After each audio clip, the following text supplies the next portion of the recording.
You're still watching All Angles here on ENCA. National liquor traders claim there is harassment against licensed liquor outlets in the townships.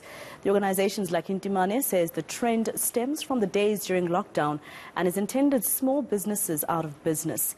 Traders in Cape Town have also accused the Western Cape government of unfair treatment. Is there a renewed clampdown on such businesses? Well, our reporter Nqobile Madlala is investigating this and she joins us now live to tell us more. Nqobile, I'm pretty sure that all these liquor traders in the townships just want to be included in the economy.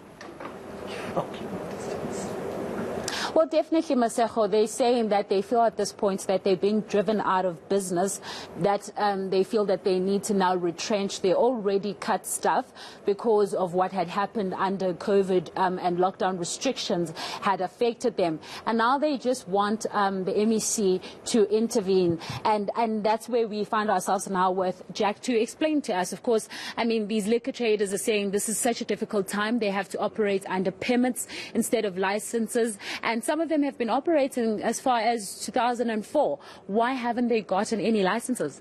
Okay, so there's a long history to this, as you're saying. The Shebeen permit system was designed as a transitional approach.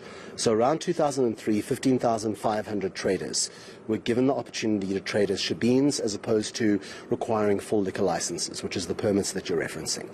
In that process, what was meant to happen was a transition to the ordinary permit system. And there's been a lot of back and forth, legal and otherwise, over the last 22 years, which I think we're only fully in a position to resolve now.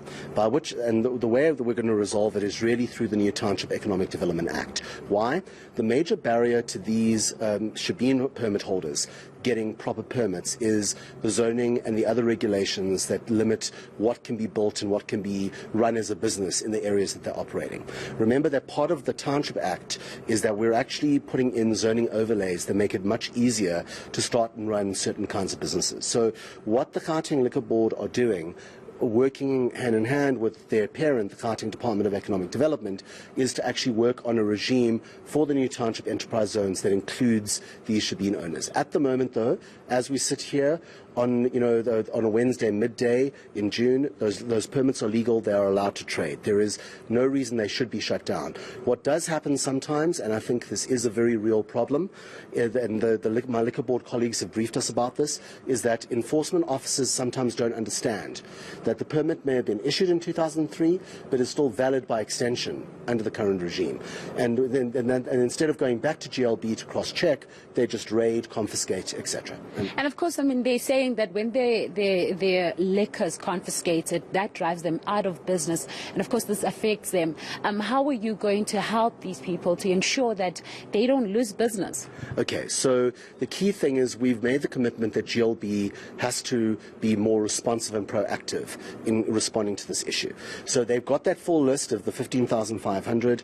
They are working with them on a fairly ongoing basis. Obviously, what is happening is there isn't efficient enough communication between that group and GLB to resolve the enforcement issues and the transition to the new permits under the new Township Economic Development Act. What we'll do to help them going forward is, as we roll out the new Township Enterprise Zones over the next coming months, we'll definitely be including the provisions and regulations that affect them as traders. In the meantime, however, as we are saying, GLB have given the commitment to me this morning, to numerous other people, to say that they will work with SAPS and other enforcement agencies to make sure that these confiscations don't happen. It's a communication and alignment issue as much as it is anything else right now. I think also another thing that we're feeling like that there's an unfair advantage that is happening now for the big retailers, because they're saying they're moving into the space of the township and they're maximizing on the township economy and they're losing customers. How are you going to ensure that these two parties work well together? Okay, so this is actually, if you read the Township Act, quite an important area of innovation that we introduced. Any large enterprise from outside of the township enterprise zones that sets up in these areas has to reach what you would call a community benefits agreement with local trade associations. That will therefore mean that there needs to be an accommodation between the profit-seeking, consumer-facing side of the large retailers and the local commerce that is creating jobs and is creating livelihoods in those townships.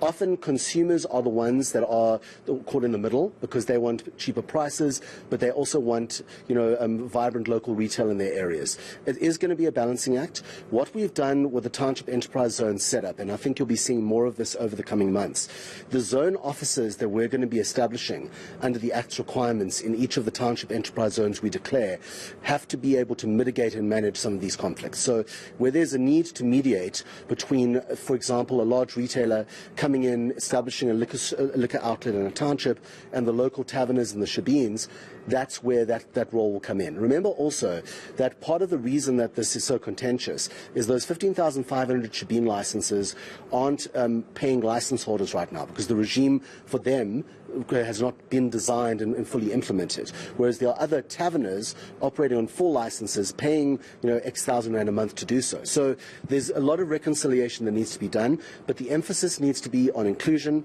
on job creation, and when you're dealing with liquor, it's got to be about rights balancing. There's a reason we don't let shebeens open next to schools, for example, but realistically the shebeen sector is part, and a very vibrant part, of the leisure economy in townships. It deserves to be treated as such. That's why the shebeen licenses have never been cancelled.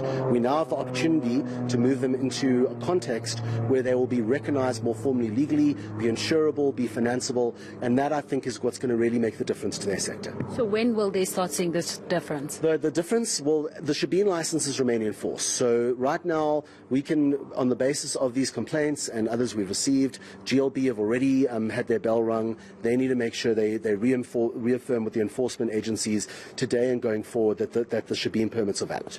Number one. Number two, the Township Enterprise Zones, we're going through the promulgation of the regulations now. They should be out for public comment this month. After that, it's effectively a 6-week process to the designation of the Township Enterprise Zones, and we'll start setting up the Township Enterprise Zone offices within that same time frame. MEC in his budget speech committed to June, July as our time frame. We're doing everything we can to stick to that. And also, lastly, I just want to bring this in because they said this is something that worries them, that sometimes with these permits, you're unable to move, once somebody who's an owner passes away, you're unable to move it from the owner to their kids. So how are you going to ensure that they can keep it still in the family or keep the business running post any issues that could come?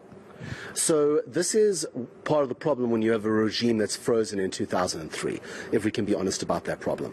I think part of the structural change that GLB is looking at is what kinds of additional mechanisms can they introduce to make the present process fairer while we introduce the successor regime. This is one of the areas where we are pressuring GLB to find a better solution, and it's got to be linked to obviously the original legal regime under which those permits were issued, combined with what we want to see as responsible behavior on the part of these permit owners. What you don't want is a black market in permits, falsifying relationship links and all of those kind of things, which is unfortunately quite foreseeable if you don't have some controls. So I think once again what we'll commit to today is on the basis of these kind of contestations, we'll position and ask GLB just to clarify their position, and we'll communicate back with ENCA based on and feedback to your team what GLB has to say on the matter. Okay. Thank you so much. Well, clearly put there, Masego, they're saying that they are going to be working on it, and it seems like there's going to be a light at the end of the tunnel for these liquor traders that, of course, are feeling the impact of these permits. All right.